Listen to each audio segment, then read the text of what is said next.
Já, við erum nú búin að vera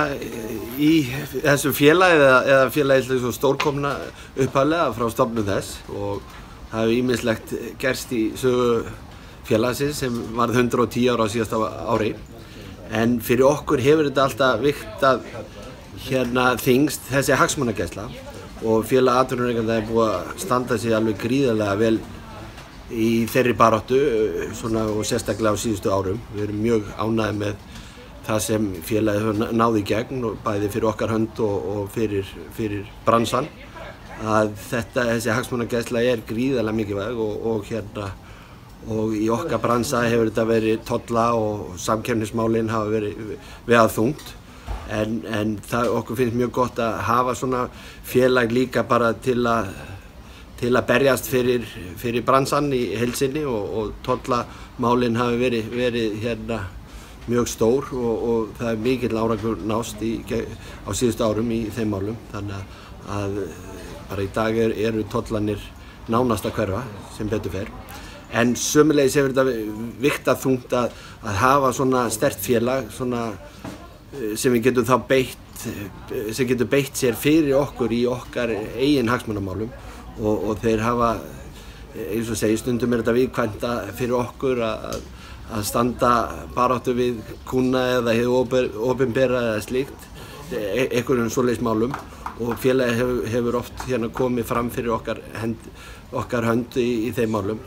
Það sem er svona efst á baugi er stórt mál sem við erum búin að vinna í mörg ár og það er þessi útboðsmál á kjötkvótunum og síðasta ári vann stór áfangi í því að dæma í rauninni það mál eða þá aðferðafræði ólöglega þó að sé ekki komin ný leið hvernig útboðin fara fram í framtíðinni en allan er þetta áfangasigur í þeirri braut að koma þessum kjötinnflutningsmálum á einhvern réttan farveg og eins og segi bara í þessari hagsmunabaráttu þá oft þarf á lögfræði þjónustuna að halda og hún er vissulega mikið og stórt bakbein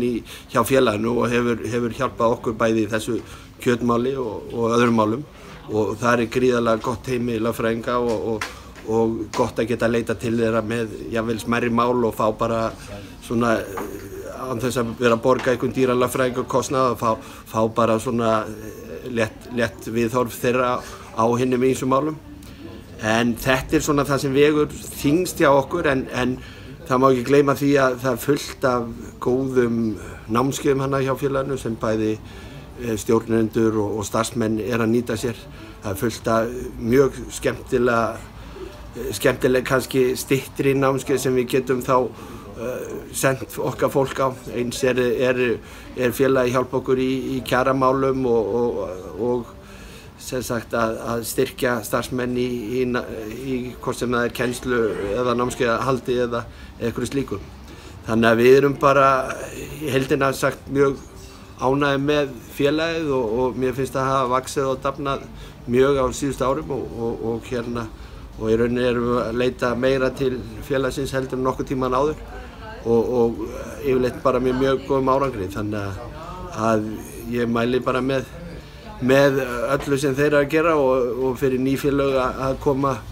undir þennan hatt að þetta er bara gríðarlega góð og mikilvæg starfsemi fyrir okkur að